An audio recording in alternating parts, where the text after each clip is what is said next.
నమస్తే city cable news కి స్వాగతం. ముందుగా ముఖ్యాంశాలు.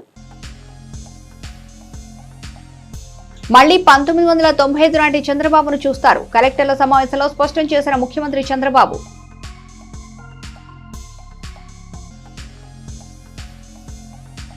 ఇసుక విషయంలో అవినీతి జరిగితే ఉపేక్షించేది లేదన్న ముఖ్యమంత్రి. టీడీపీ వాళ్లైనా సరే అవినీతికి పాల్పడితే ఉపేక్షించొద్దని అధికారులకు ఆదేశం.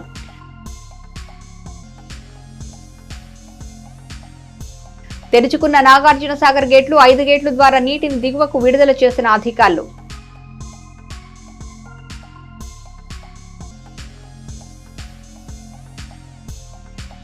నరసరావుపేటలో ఘనంగా జరిగిన సిపిఐ సర్వసభ్యుల సమావేశం. వందలాదిగా తరలి వెళ్లిన చిలకలూరిపేట సిపిఐ శ్రేణులు.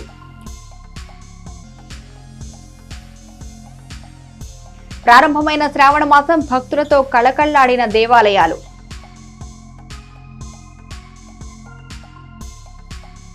గత ముఖ్యమంత్రి మొదటి కలెక్టర్స్ మీటింగ్ లోనే విధ్వంసం చేస్తున్నా అని చెప్పి ఆ మీటింగ్ నుంచే విధ్వంసం మొదలు పెట్టాడని ముఖ్యమంత్రి నారా చంద్రబాబు నాయుడు అన్నారు. సోమవారం సచివాలయంలో నిర్వహించిన జిల్లా కలెక్టర్ల సమావేశంలో పాల్గొన్న ఆయన అధికారులకు దిశానిర్దేశం చేశారు.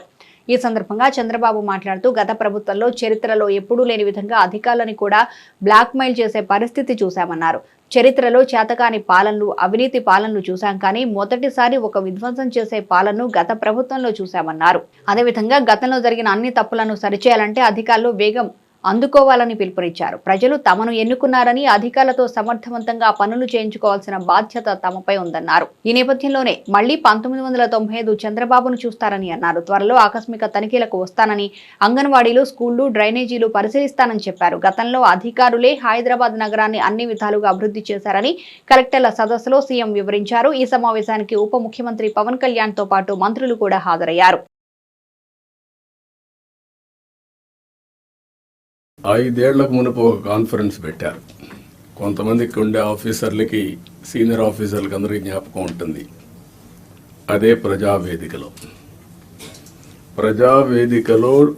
కలెక్టర్స్ కాన్ఫరెన్స్ పెట్టి ఆనాటి ముఖ్యమంత్రి ఈ కాన్ఫరెన్స్ అవుతానే ఈ బిల్డింగ్ కూలగొడతామని అనౌన్స్ చేసి విధ్వంసానికి శ్రీకారం చుట్టాడు.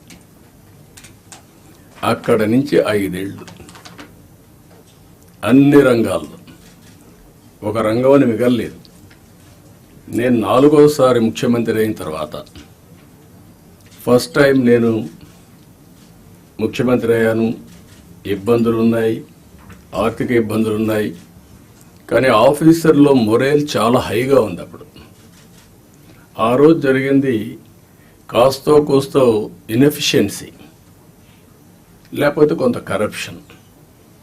ఇప్పుడు అట్లా కాకుండా విధ్వంసం, పనిచేసే ఆఫీసర్లందరినీ పక్కన పెట్టడం, ఆఫీసర్లు కూడా బ్లాక్మెయిల్ చేయడం, ఒకటి కాదు అన్నీ కలిసి ఈరోజు ఈ స్టేజ్కి నేను ఎప్పుడూ చూడనంత ఒకటి బ్రాండ్ ఏపీ దెబ్బతినింది. ఆఫీసర్ల యొక్క మనోభావాల్ని దెబ్బతీశారు. ఢిల్లీకి పోతే ఒకప్పుడు Andhra bureaucracy one of the best bureaucracy, మీరు గుర్తుపెట్టుకోవాలి. ఇక్కడి నుంచి పోయిన ఐఏఎస్ ఆఫీసర్స్ సక్సెసివ్ 3-4 ఐటీ సెక్రటరీలు అయ్యారు కంటిన్యూగా.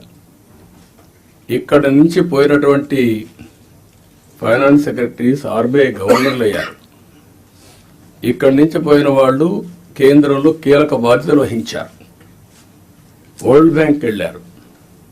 ఈరోజు మనం చూస్తూ ఉంటే ఆంధ్ర ఆఫీసర్స్ అంటే ఢిల్లీలో కూడా అన్టచబుల్స్ కింద, వీళ్ళు ఏమి చేయలేరు అనే పరిస్థితికి వచ్చారు. ఎప్పుడు కూడా మనం గుర్తుపెట్టుకోవాల్సింది, నేను ఇంత మునిపే మీతో చెప్పాను,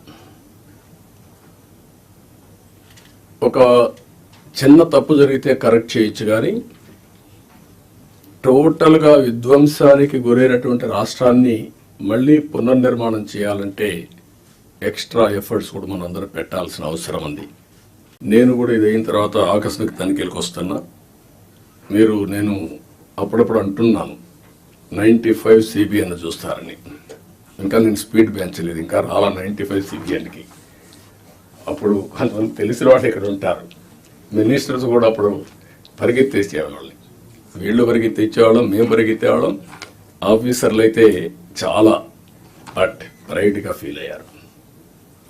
ఈరోజు హైదరాబాద్ కానీ మొత్తం డెవలప్మెంట్స్ కానీ ఆఫీసర్లే చేశారు. ఈ విషయం కూడా మీరు గుర్తుపెట్టుకోవాలి. ప్రజలు మాకు మ్యాండేట్ ఇచ్చారు. సమాజంలో ఉండే బెస్ట్ పీపుల్ని మిమ్మల్ని సెలెక్ట్ చేశారు డిఫరెంట్ సర్వీసెస్లో. You are professionals. ఆ calibre, administration, organisation skills, communication skills అవి మీకున్నాయి. మాకు ప్రజలు గౌరవించారు, మమ్మల్ని ఎన్నుకున్నారు. ఎన్నుకోనేంటి మీ ద్వారా పనులు చేయించాలి. ఆ విషయం మీరు గుర్తుపెట్టుకోవాలి. మేము పని చేయించకపోతే మా తప్పు, కానీ మేమే పని చేయాలి అంటే కుదరదు. మా బ్యాక్గ్రౌండ్ ఇవన్నీ వచ్చినప్పుడు ఈ విషయంలో మీరు అందరూ కూడా క్లారిటీ పెట్టుకొని ముందుకు పోవాల్సిన అవసరం ఉంది. నేను వచ్చినప్పుడు ఒక అంగన్వాడికి పోతా, డ్రైన్స్ పోతా. డోంట్ మిస్టేక్ మీ. ఒకప్పుడు డ్రైన్లో ఐఏఎస్ ఆఫీసర్లు దించిన రోజులు కూడా ఉన్నాయి. దిగి చూడమన్నా ఎట్లుందని మీరు ట్రైన్ ఒకసారి దిగండి, మీకు ఒక ఐడియా వస్తుందని చెప్పి చూపించిన రోజులు ఉన్నాయి. చెత్త ఉంటే అవన్నీ చూపించిన రోజులు ఉన్నాయి. అక్కడే మీడియాలో ఎక్స్పోజ్ చేసిన రోజులు ఉన్నాయి. తర్వాత అంత హార్ష్గా నేను పోలేదు, కానీ దట్ వర్ ది డేస్. కానీ అదే మరి హైదరాబాద్ని బిల్డ్ చేయడం కూడా వీళ్ళే బిల్డ్ చేశారు. ఐటీ కూడా వీళ్ళే చేశారు.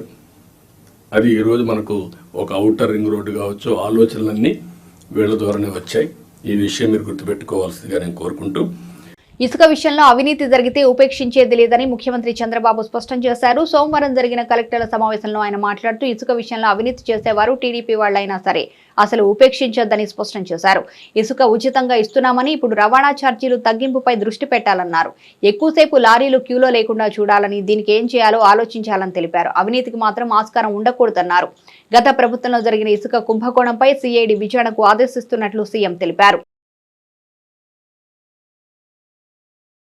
రెండోది ఏంటంటే, కన్జ్యూమర్ అనేవాడు అవసరమైంది ఇక్కడ మన దగ్గరకు వచ్చి సచివాలయంలో బుక్ చేసుకుంటారు. డిసిగ్నేట్ 1 పర్సన్ సచివాలయంలో బుక్ చేసుకుంటే డబ్బులు కూడా కడతారు.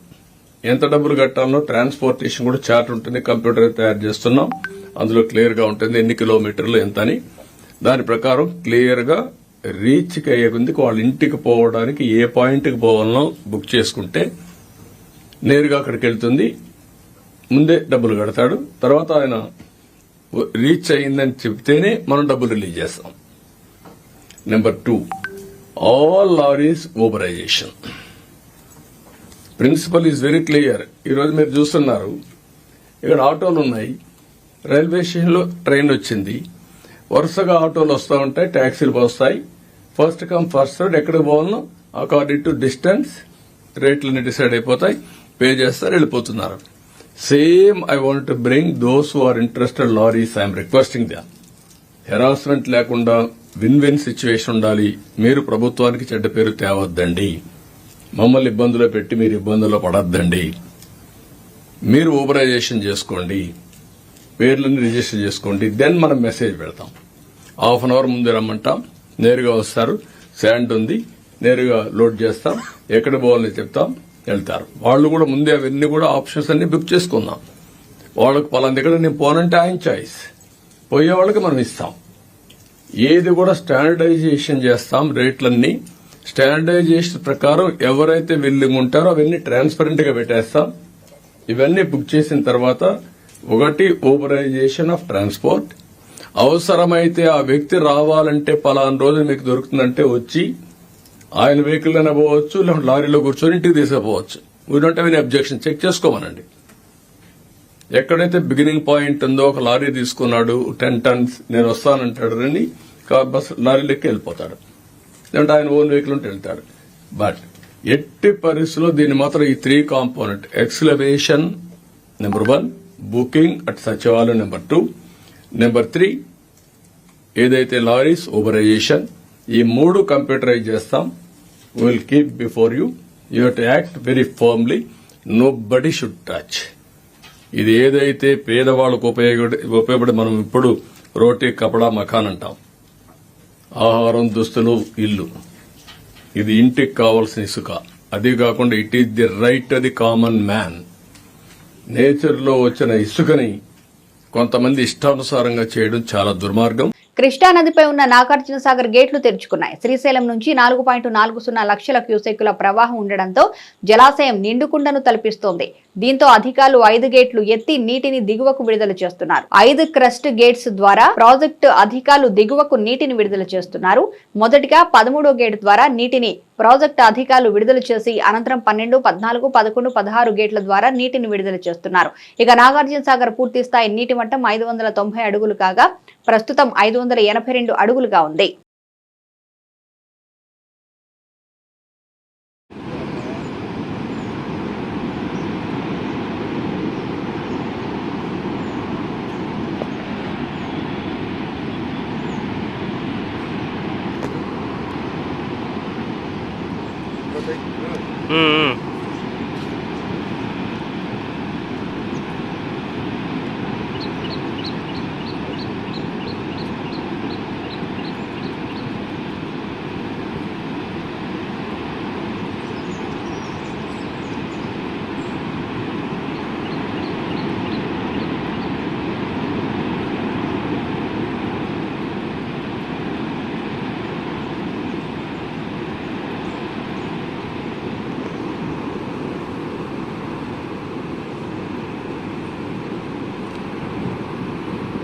చిలకలూరిపేట నియోజకవర్గ రూరల్ సీఐగా నూతనంగా నియమితులైన బి సుబ్బానాయుడిని చిలకలూరిపేట రూరల్, నాదెండ్ల, ఎడ్లపాడు మండలాల తెలుగుదేశం పార్టీ అధ్యక్షులు అయిన జవ్వాజీ మదర్ మోహన్, బండారుపల్లి సత్యనారాయణ, కామినేని సాయిబాబు కలిసి అభినందనలు తెలిపారు. ఈ సందర్భంగా గ్రామీణ ప్రాంత పరిధిలో నెలకొన్న పలు సమస్యలను సీఐ సుబ్బానాయుడికి వారు వివరించారు. రూరల్ పరిధిలో శాంతి భద్రతలకు సంబంధించిన ఎటువంటి సమస్యలు లేకుండా చూడాలని కోరారు. అలానే నియోజకవర్గ పరిధిలో ఉన్న పలు సమస్యలు వివరించి వాటిని తక్షణమే పరిష్కరించే విధంగా చర్యలు తీసుకోవాలని తెలియజేశారు.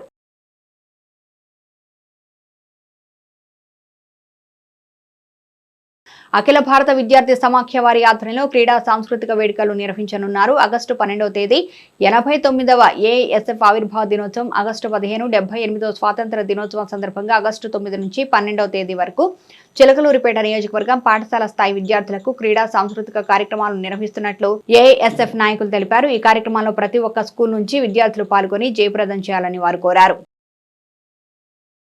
సోమవారం నుంచి శ్రావణ మాసం ప్రారంభమైంది. ఈ శ్రావణ మాసంలో ఒక్కో రోజు ఒక్కో దేవతను పూజిస్తారు భక్తులు. సోమవారం పరమేశ్వరుడు, మంగళవారం గౌరీవ్రత, బుధవారం విఠలేశ్వరుడు, గురువారం గురుదేవుడు, శుక్రవారం లక్ష్మీదేవి, శనివారం శనీశ్వరుడు, వెంకటేశ్వరుడికి పూజలు చేస్తారు. ఇక పౌర్ణమికి ముందు వచ్చే 2వ శుక్రవారం వరలక్ష్మి వ్రతాన్ని జరుపుతారు. వీటితో పాటు సత్యనారాయణ స్వామి, మంగళగౌరి వ్రతాలు చేస్తే మంచి ఫలితాలు కలుగుతాయని శాస్త్రం చెప్తోంది. వివిధ ప్రభుత్వ శాఖలో ఉన్న సమస్యలను అధిగమించి ప్రగతి సాధించాలన్న పల్నాడు జిల్లా కలెక్టర్ పి అరుణ్ బాబు సూచనల మేరకు సోమవారం జిల్లా కేంద్రమైన నరసరావుపేట కలెక్టర్ కార్యాలయంలో ప్రజా సమస్యల పరిష్కార వేదిక కార్యక్రమం నిర్వహించారు. ఈ సందర్భంగా ప్రజల నుంచి అర్జీలను డిఆర్ఓ, డిఆర్డీఏ, పీడీ, వివిధ శాఖల జిల్లా అధికారులు స్వీకరించారు. వాటిని అధికారులు సంబంధిత అధికారులకు పంపించి వెంటనే పరిష్కరించాలని ఆదేశించారు.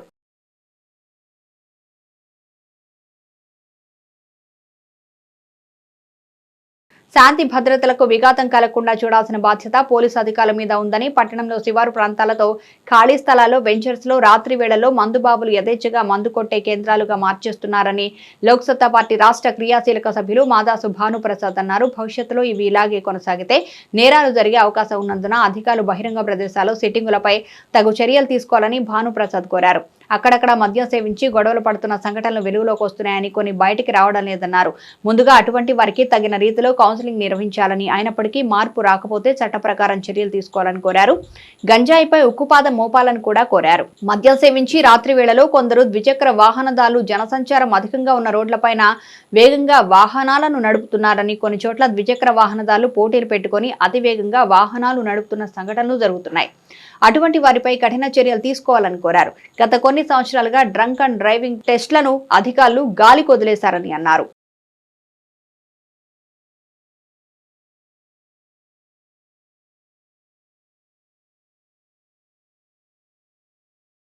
కాలంలో చిలకలూరిపేట పట్టణం పరిసర ప్రాంతాల్లో ఉన్నటువంటి శివారు ప్రాంతాలన్నీ కూడా మందుబాబులకి రిక్రియేషన్ ప్రాంతాలుగా మారిపోయినాయి.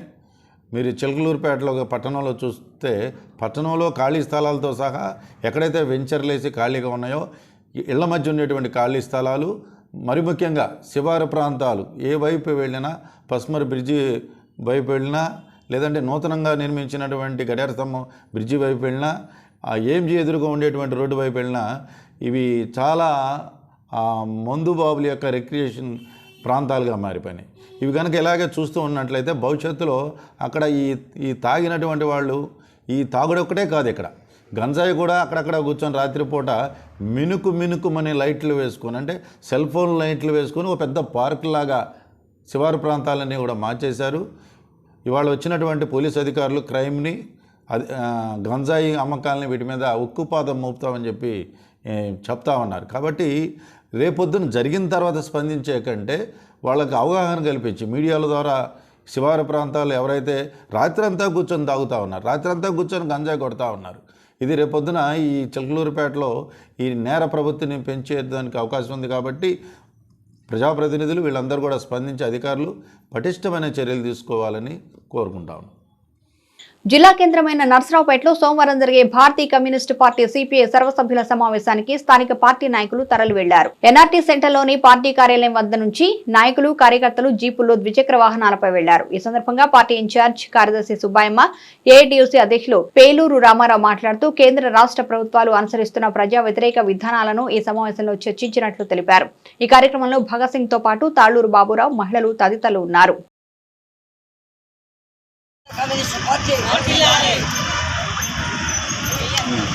స్లోగన్ సేరండి. వర్ధిల్లాలి భారత కమ్యూనిస్టు పార్టీ, వర్ధిల్లాలి భారత కమ్యూనిస్టు పార్టీ. జయప్రదం చేయండి పల్నాడు జిల్లా జనరల్ బాడీ సమావేశాన్ని, జయప్రదం చేయండి పల్నాడు జిల్లా సిపిఐ జనరల్ బాడీ సమావేశాన్ని. వర్ధిల్లాలి ప్రజా పోరాటాలు, వర్ధిల్లాలి కార్మికుల ఐక్యత. జనరల్ బాడీ సమావేశం ఇవాళ నర్సాపేటలో జరుగుతుంది. కమిటీ సమావేశం కూడా సాయంత్రం జరుగుతుంది. ఈ జనరల్ బాడీ సమావేశానికి చిలకలూరుపేట నుండి అంత యావత్ ప్రజానీకం కూడా తరలిపోయి జయప్రదం చేయవలసిందిగా కోరుతూ ఉన్నాం. ప్రజా వ్యతిరేక విధానాలకు వ్యతిరేకంగా భారత కమ్యూనిస్టు పార్టీ దేశవ్యాప్తంగా ప్రజా ఆందోళనలో భాగంగా చిలకలూరుపేట నుంచి పల్నాడు జిల్లా నర్సాపేట జరిగే జనరల్ సమావేశంలో యావత్ కమ్యూనిస్టు పార్టీ కార్యకర్తలు సానుభూతి పాల్గొన్నారు. భవిష్యత్తు కార్యక్రమాలు కూడా ప్రజలు ఆలోచించి భారత కమ్యూనిస్టు పార్టీ ఉద్యమంలో పాల్గొనవలసిందిగా. పట్టణంలోని ఆర్యవైశ్య కళ్యాణ మండపంలో వెంచేసి ఉన్న గోదాదేవి సమేత కళ్యాణ వెంకటేశ్వర స్వామి దేవస్థానం నందు శ్రావణ మాసం సందర్భాన్ని పురస్కరించుకొని ప్రత్యేక పూజలు జరిగాయి. అమ్మవారికి పంచామృత అభిషేకాలు నిర్వహించారు, పంచహారతులు సమర్పించారు. ఈ కార్యక్రమాన్ని ఆలయ అర్చకులు పుసులూరి రామకృష్ణ నిర్వహించారు. భక్తులు పెద్ద సంఖ్యలో పాల్గొని తీర్థ ప్రసాదాలు స్వీకరించారు. భక్తుల సౌకర్యార్థం ఆలయ కమిటీ వారు ఏర్పాట్లు చేశారు.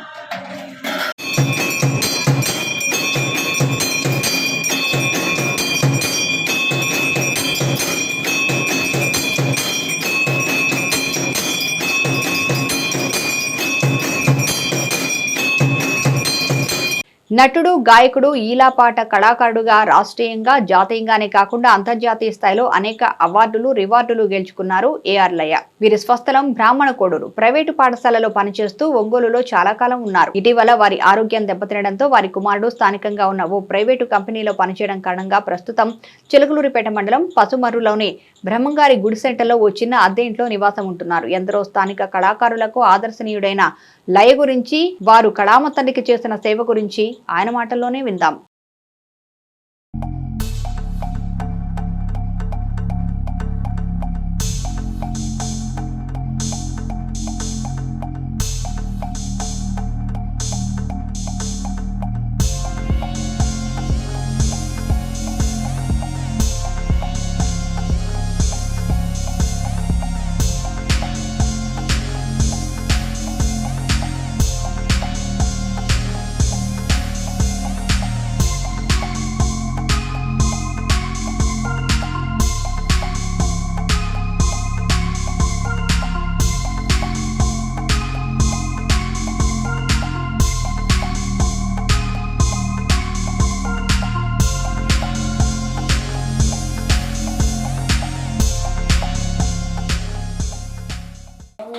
నమస్కారం. అందరికీ కళాభివందనాలు. నా సొంత ఊరు మహాగ్రామం గుంటూరు జిల్లా బ్రాహ్మణకోడూరు.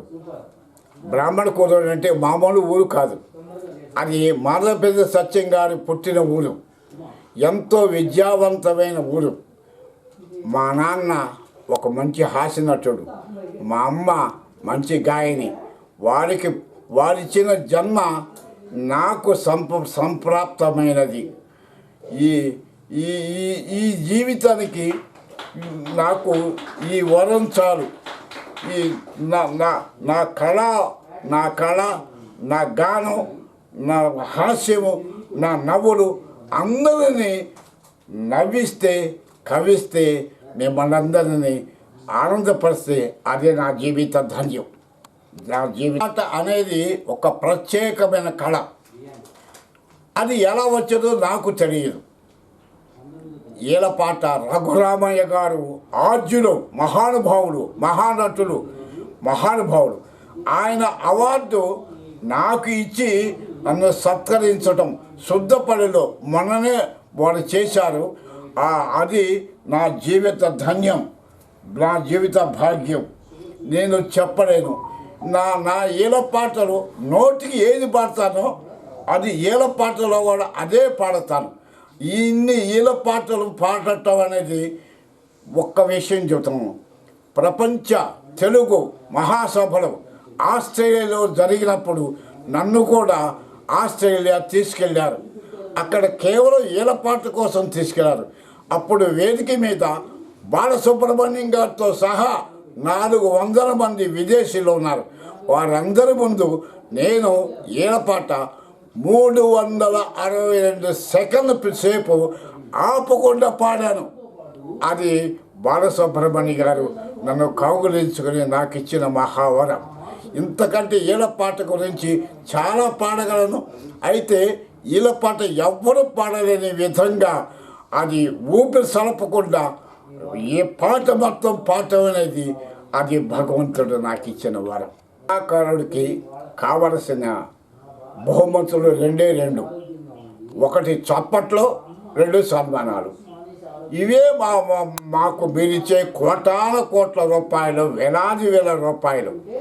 నా జీవితంలో వీళ్ళ చేత సన్మానం చేయించుకున్నానని చెప్పుకోవటం నేను చెప్పేది కాదు. అక్కడే నాగేశ్వరరావు గారి దగ్గర నుండి, బాలసుబ్రహ్మణ్యం గారి దగ్గర నుండి, రామకృష్ణ గారి దగ్గర నుండి, సుశీల గారి దగ్గర నుండి, ఎస్ జానకి గారి దగ్గర నుండి మహానుభావులు ఆద్యులు, సినిమా ఆద్యులు మన కె విశ్వనాథ్ గారు, వారు ఇటువంటి మహానుభావులు అందరి కోసం ఏదని చెప్పేది. ఇప్పుడు మన ఒంగోలులో ఘంటసాల గారి భక్తుడిని ఆయన విగ్రహాన్ని స్థాపించి నా జన్మ ధన్యం చేసుకున్నా. దానికి సహాయం చేసిన వారు మాగుంట శ్రీనివాసరెడ్డి గారు, ఎంతో ఎంపీ గారు నాకు సహాయం చేశారు. మహానుభావుడు నా జన్మలో. అదిగాక హాస్యమిత్ర అనేది అది నేను ఎప్పుడు మనుషులతో మాట్లాడటం అంటే అందరూ నవ్వించడమే నా జన్మధన్యం. కాబట్టి హాస్యమిత్ర ఘంటసాల మహానుభావుని యొక్క అవార్డు ఆయన భార్యే నా చేతుల మీదకి నాకు ఇచ్చారు. తర్వాత ఈలపాట రఘురామయ్య గారి అవార్డు నాకు ఇచ్చారు. ఈ చాలు నా జీవితానికి చాలు.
నాకు మీ అందరి అనుమతి ఇచ్చిన ప్రకారం ఒక మహత్తరమైన పాట. ఆయన ఉన్నా లేకపోయినా ఆయన ఉన్నాడు. బడే మంచి రోజు, పసందైన రోజు. ఆ పాట ఘంటసాల గారి పాట. భలే మంచి రోజు, పసందైన రోజు, వసంతాలు పూచే నేటి రోజు. భలే మంచి రోజు, పసందైన రోజు, వసంతాలు పూచే నేటి రోజు. ఆ వసంతాలు పూచే నేటి రోజు. గుండెలోని కోరికలన్నీ గువ్వలుగా ఎగసిన రోజు. గువ్వలైన ఆ కోరికలే గూటిలోన చేరిన రోజు. నింగిలోని అందాలన్నీ ముంగిటిలోనే నిలిచిన రోజు. భలే మంచి రోజు, పసందైన రోజు, వసంతాలు పూచే నేటి రోజు. చందమామ చాలా విఘ్నులు, వ్యాఖ్యాత చాలా నాకు మంచి సహాయం చేశారు. ఇందులో నా నా నా కళా దృష్టిని అన్నిటినీ బయట పెట్టింది దార్ల. ప్యారిస్ లో జరుగుతున్న ఒలింపిక్స్ గేమ్స్ లో భారత్ హాకీ జట్టు సత్తా చాటింది. గ్రేట్ బ్రిటన్ తో జరిగిన క్వార్టర్ ఫైనల్లో గెలిచి సెమీస్ కు చేరింది. నిర్ణీత సమయం పూర్తయ్యేసరికి ఇరు జట్లు 1-1తో సమానంగా నిలిచాయి. దీంతో జరిగిన షూటౌట్ లో 4-2 తేడాతో బ్రిటన్ టీమిండియా ఓడించింది. राजकुमार पाल अरे कमाल! भारत सेमीफाइनल जा रहा है, भारत सेमीफाइनल जा रहा है, भारत सेमीफाइनल जा रहा है। कमाल की गेम यहाँ पे, और मेरे साथी सुनील बहुत भावुक हो चुके हैं और होना भी चाहिए। पूरा भारत इस समय गर्व से। ఇవి బులెటిన్ విశేషాలు. మరో బులెటిన్లో మళ్ళీ కలుద్దాం. చూస్తూనే ఉండండి సిటీ కేబుల్ న్యూస్.